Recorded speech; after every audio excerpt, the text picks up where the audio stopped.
né? Porque o investidor, ele tem que saber, nesse momento, ele tá falando assim, opa, o que eu faço? Eu invisto na bolsa, eu não invisto, eu vou para renda fixa, eu não vou...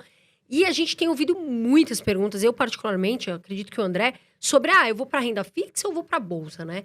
E algo que eu acho importantíssimo na renda fixa é explicar que, né, sobre a renda fixa, o que é renda fixa. Muitas pessoas não têm muito essa noção. Então, Marília, eu queria que você falasse um pouquinho por que a renda fixa não é fixa, para o pessoal Boa, entender. excelente pergunta. A renda fixa, ela só é fixa se você leva o título que você comprou a vencimento. Então, se eu comprei um pré-fixado lá no Tesouro Direto com uma taxa de 10% e levo ele a vencimento, eu vou ter 10% durante 10 anos, vamos supor que é o vencimento. Se eu decido vender antes do vencimento, eu não vou conseguir 10%. Eu vou conseguir o que o mercado tiver valendo naquele momento. E isso pode fazer com que eu renda, inclusive, mais do que 10%. Eu posso render 30%, 40%, 50%, a depender do cenário, ou eu posso render menos. Então, se você for no Tesouro Direto hoje e ver a performance, por exemplo, do IPCA mais 2045, você vai ver que ele está perdendo 30% esse ano.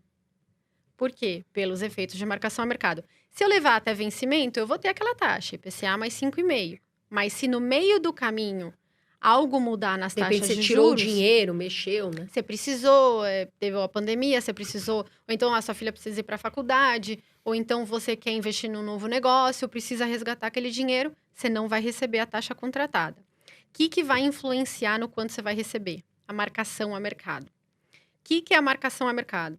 A marcação a mercado faz com que o título que você comprou valha exatamente o preço de venda dele hoje. Então, comprei o título a 10, né? Meu pré-fixado de 10 anos, comprei a 10. E, por algum motivo, a inflação caiu, veio uma recessão e tal, a taxa do momento para esse mesmo título passa a ser 5. O que acontece? A partir de agora, eu vou render 5. Aí você vai me perguntar, mas Marília, o que acontece com toda a diferença de retorno que eu ia ter entre os 10% que eu contratei? Eu fui lá no Tesouro e comprei um título de 10%, você está me falando que eu vou render 5%? E a diferença entre os 10 e os 5? Toda a diferença é antecipada imediatamente para você agora. Então, um título que você tinha que valia, de repente, R$800, passa a valer R$1.000, passa a valer R$2.000. Porque você antecipa todo esse fluxo. E a partir de agora, você rende 5%. Eu até queria te perguntar, com essa questão toda que a gente está vendo, essa oscilação da taxa Selic, o que você acha na escolha? Vale a pena escolher, por exemplo, um pré-fixado? Você gosta de pré-fixado? Depende. Eu não gosto de pré-fixado longo. Hoje em dia, eu nem toco em juro longo no Brasil. Porque eu não sei qual vai ser a política econômica. Eu não sei quem vai ser o próximo presidente. Eu não sei se o próximo presidente vai querer fazer reformas e ser responsável fiscalmente, ou se ele vai querer flexibilizar o teto de gastos. Vamos lembrar que em 2016, antes do teto de gastos, as taxas de juros que hoje estão 12%, estavam sabe quanto? 16,5%. Ou seja, se você se prender num produto de 5 anos, um CDB de 12, amanhã a Selic está em 12, você vai encontrar produtos de 15, 16. Ou seja, você deixou de ganhar, né? Você deixou de E ganhar. como a pessoa faz essa avaliação neste momento, Marília? Vamos supor, o cara tá ali montando a carteira dele agora. E aí você tem ali, você tem Tesouro IPCA, você tem o CDB pré-fixado, você tem vários produtos de renda fixa, LCI, LCA. O que você aconselha esse investidor? Como ele começa ali? Ele monta uma carteira diversificada? O que ele faz? Eu não gosto muito desse conceito de carteira diversificada, porque você pode investir em várias coisas ruins, né? Então, assim, tem que ter uma certa diversificação, mas, por exemplo, em emissores, né? Você não vai fazer tudo numa LCA de um emissor X. Você vai dividir um pouquinho. Mas, assim, quanto a qual título escolher, no cenário atual, eu prefiro liquidez e segurança. Mas tem cenários que eu gosto de títulos de longo prazo, de títulos de crédito privado arriscados. Tem épocas que é muito bom, funciona muito bem. Como, por exemplo, em 2016, veio o Temer, deu um choque de credibilidade. Todos esses títulos longos valorizam muito. E aí você passa a antecipar fluxo com a marcação ao mercado. É maravilhoso, retorno de 40% ao ano. Agora, no cenário atual, se entra um governo que flexibiliza o teto de gastos, essas taxas vão voltar para 16, que é o que estava antes. E aí, você está num título longo, você deixa de ganhar, né, essa taxa de 16, ou você perde com a marcação a mercado se você precisar vender antes. Então, quando que é a hora certa de você alongar a sua carteira, né? Num título, sei lá, 2030, 2040, 2025, sei lá. Quando você olhar para o cenário econômico e vislumbrar um fiscal crível, né? Então, reformas estruturais, teto de gastos, respeito ao teto de gastos, né? Redução de gastos no geral, superávit primário, ou quando você vê a inflação começando a voltar. Porque enquanto a inflação está acelerando, as taxas de juros vão atrás, né? Elas vão subindo também. E é isso que é importante o pessoal saber, né? Porque tem a rentabilidade, mas também tem a inflação. Então, se rende 10 e a inflação está em 10, você tem que também contar a inflação, né, da rentabilidade.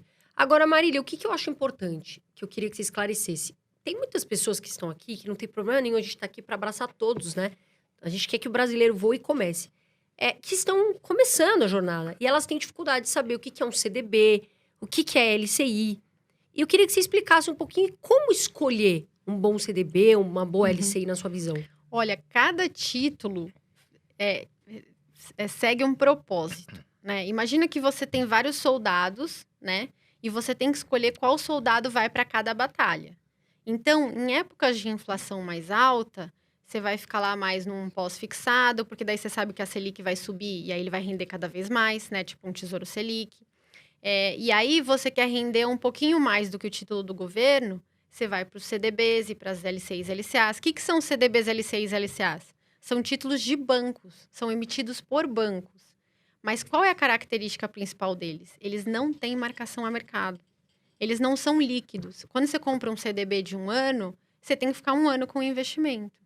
Até tem lugares que deixam você devolver o CDB, mas eles te cobram um spread tão grande que eles Você vai comem perder a rentabilidade. toda a sua rentabilidade. Então, assim, quando que eu vou investir nesses tipos de títulos? Quando a liquidez não for um problema para mim. Então, se eu achar, por exemplo, que as taxas de juros vão cair muito esse ano e depois eu vou querer vender, eu não vou me travar num título de 5 anos, né? Esse soldado não é bom para o meu exército para eu ganhar essa guerra, entendeu? Eu vou ter que escolher outro soldado. Então, eu vou para os títulos do Tesouro Direto, que tem liquidez e que eu posso vender a qualquer momento. Então, cada título você vai usar para uma coisa diferente. Os CDBs, LCIs e LCAs que eu falei é aquilo. Então, você vai render, você está emprestando dinheiro para o banco é um pouquinho mais arriscado que o governo, então ele vai te pagar um spreadzinho a mais. Então, se o governo no Tesouro Selic paga 100% da Selic, que é quase igual a 100% do CDI, o banco vai te pagar 105%. Né? Ah, mas o meu banco me paga 96%, então não investe. Então, peraí. Pelo menos 100%. A gente fala pelo menos 100%.